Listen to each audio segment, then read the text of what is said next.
Olá pessoal, estamos nós aqui de novo e hoje para falar sobre indutores. Meu nome é Raquel Juliano, sou professora no Instituto de Física da URGS.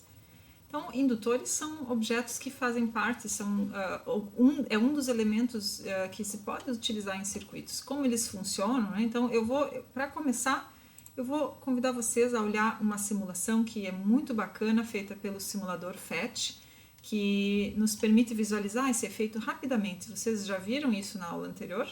Mas só para a gente relembrar. Veja, esse objeto aqui é um indutor. É nada mais, nada menos do que um fio enrolado aqui num formato de solenoide.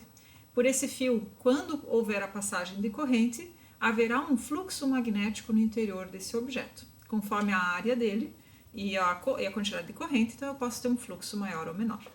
Então, eu coloquei várias chaves aqui para permitir a passagem de corrente em determinados ramos do circuito. Então, quando eu fechar essa chave, veja, nesse momento a lâmpada está desligada.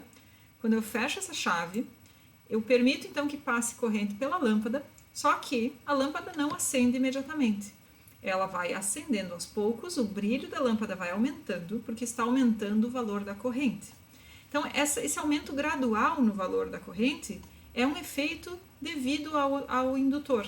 Ele impede que a corrente aumente bruscamente, porque ele gera um fluxo magnético variável no tempo nesse objeto, né, no indutor, e enquanto houver o aumento da corrente, né, enquanto a corrente estiver aumentando, então existe essa força eletromotriz aqui induzida no indutor. Ok, nesse momento então a lâmpada está completamente acesa, eu vou dar um pause, porque daí eu mantenho a corrente estática aqui na lâmpada, existe a corrente, eu vou abrir essa chave para eliminar as minhas baterias do circuito. E agora, quando eu fechar essa chave, então eu permito que a corrente agora passe simplesmente nesse pequeno ramo, que vai ter somente o indutor e a lâmpada. Eu tenho corrente na lâmpada e, portanto, tenho corrente no indutor, portanto, eu tenho um fluxo magnético aqui no indutor. Quando eu ligo de novo o circuito, veja, a corrente continua. Agora a corrente diminui gradualmente, porque a energia que estava armazenada aqui no indutor, a energia magnética, agora é dissipada na lâmpada, então vai levar um certo tempo, mas eventualmente a corrente chega ao valor igual a zero. Então, essa é a função do indutor, é dificultar mudanças bruscas no valor da corrente. Então, como é que isso afeta, né, o nosso circuito? Havendo indutor no circuito, sempre vai haver essa demora nas mudanças, né, de corrente, seja para aumentar ou seja para diminuir. Se há corrente, o indutor quer impedir que ela deixe de existir, e se não há corrente, o indutor quer impedir que a corrente aumente. Então, agora, quando a gente olha, né, de uma forma mais esquemática, veja bem, então o nosso solenoide, aqui ele está representado de uma forma bem mais simples, né? Eu coloquei ele lateralmente, então, supondo que nós temos, então, no início uma corrente igual a zero, ou seja, um fluxo magnético igual a zero.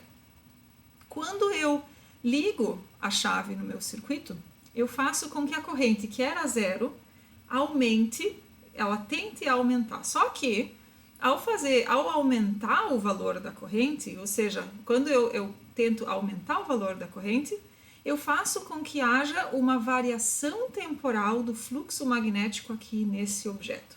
E essa variação temporal do fluxo magnético me gera uma força eletromotriz induzida que faz com que surja um campo, na verdade é um campo elétrico circular, aqui eu estou olhando o indutor, a seção transversal desse mesmo indutor, no momento em que eu estou variando, aumentando a corrente no circuito.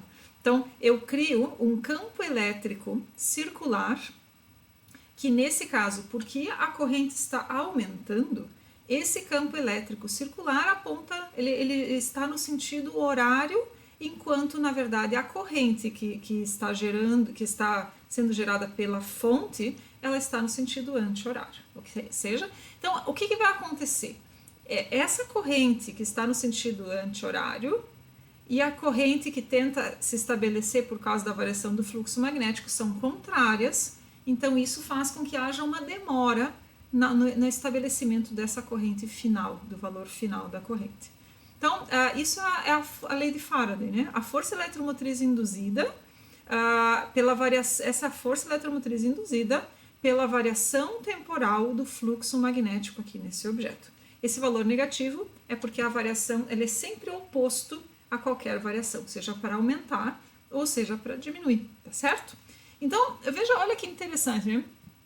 A gente aprendeu até agora que o campo elétrico, por exemplo, gerado por uma carga, ele existe, aqui eu botei o exemplo de uma carga positiva, esse campo elétrico ele aponta radialmente para fora e ele existe em todo espaço, exceto no lugar onde está a carga, né? E a gente aprendeu isso. Até porque se o campo elétrico da própria carga existisse nela mesma, ela sofreria uma força dela mesma, isso não é possível, né? O mesmo acontece para o campo magnético, né?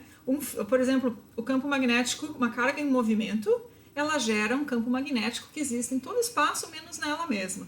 Então, é a mesma coisa. Agora, o que eu posso dizer a respeito desse campo elétrico circular que é gerado pela variação do fluxo magnético? Veja, quem gerou essa variação do fluxo magnético foi o solenoide. Será que esse campo elétrico que existe ali, ele pode afetar o próprio solenoide? Então, é uma pergunta que é bem interessante. Será? Então, veja, sim, ele afeta. E por causa disso, nós temos um efeito que é bem importante, que é a autoindução. Então, veja bem, aqui eu desenhei o mesmo solenoide, né? Então, quando eu olho para a força eletromotriz induzida, certo? Ela é o negativo da variação temporal do fluxo magnético. Então, esse campo elétrico circular que surge devido à variação temporal do fluxo magnético aqui no solenoide, ok? Então, eu também posso escrever esse fluxo magnético em termos da área dessa seção transversal e do valor do campo magnético aqui, que eu vou considerar um valor constante. A área também é fixa e o campo é fixo.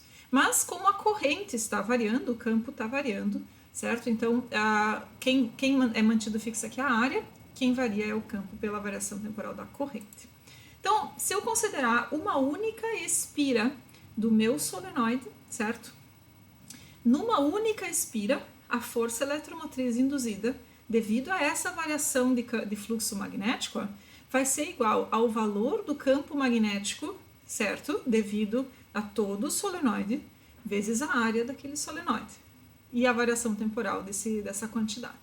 Então, quem é que varia no tempo aqui? A única quantidade que está variando no tempo, nesse caso, é o valor da corrente. Todas as outras quantidades, elas são constantes. Não varia a área, nem o número de voltas na espira, nem o comprimento do solenoide, nem o μ0, que é uma constante, né? Então, quando eu fizer a derivada, essa derivada temporal, eu posso tirar todas as constantes para fora e manter só a derivada temporal da corrente. Então, reescrevendo, olha, eu vou deixar em módulo, certo? Eu vou manter a força eletromotriz em módulo, e daí esse valor negativo aqui, esse sinal negativo já é irrelevante. Então, essas constantes todas, o μ0, número de voltas dividido pela distância, pelo comprimento do solenoide, πr ao quadrado é a área da seção transversal, porque eu escolhi trabalhar com um solenoide circular. Poderia ser de qualquer formato. Então, veja, isso era para uma única espira. Só que o meu solenoide é composto por um número n espiras. Então, eu tenho que multiplicar esse efeito pelas n espiras do meu solenoide. E isso, então, vai fazer com que surja esse n vezes n, que dá um n ao quadrado. E aí, essas outras quantidades ainda são as mesmas, certo? Então, colocando aqui novamente, ó, a força eletromotriz induzida nesse objeto vai ser igual ao valor μ0 vezes o número de voltas ao quadrado, dividido pelo comprimento, vezes a área e vezes a variação temporal da corrente. Todas essas quantidades que estão na frente aqui da variação temporal da corrente são constantes, são quantidades que dependem apenas do formato, do tamanho, são constantes geométricas. Então, essas constantes e fatores geométricos, quando a gente coloca eles todos juntos, nós podemos dar um outro nome para ele e chamar isso de indutância. Então, eu posso, por exemplo, trabalhar com a indutância e é muito mais fácil, né, chamar apenas de L, e por isso é que aqui eu estou chamando também o comprimento do solenoide de D, para não confundir as letras, né? Então, agora, eu posso trabalhar com essa quantidade indutância e não me preocupar mais com o formato do meu objeto. Tanto faz se o meu indutor tem o formato de um solenoide ou poderia ser um outro objeto como um toroide ou um próprio fio. Todos os objetos por onde passa a corrente, se houver a variação de corrente, eles podem apresentar um valor de indutância. Pode ser difícil calcular, mas eles certamente apresentam.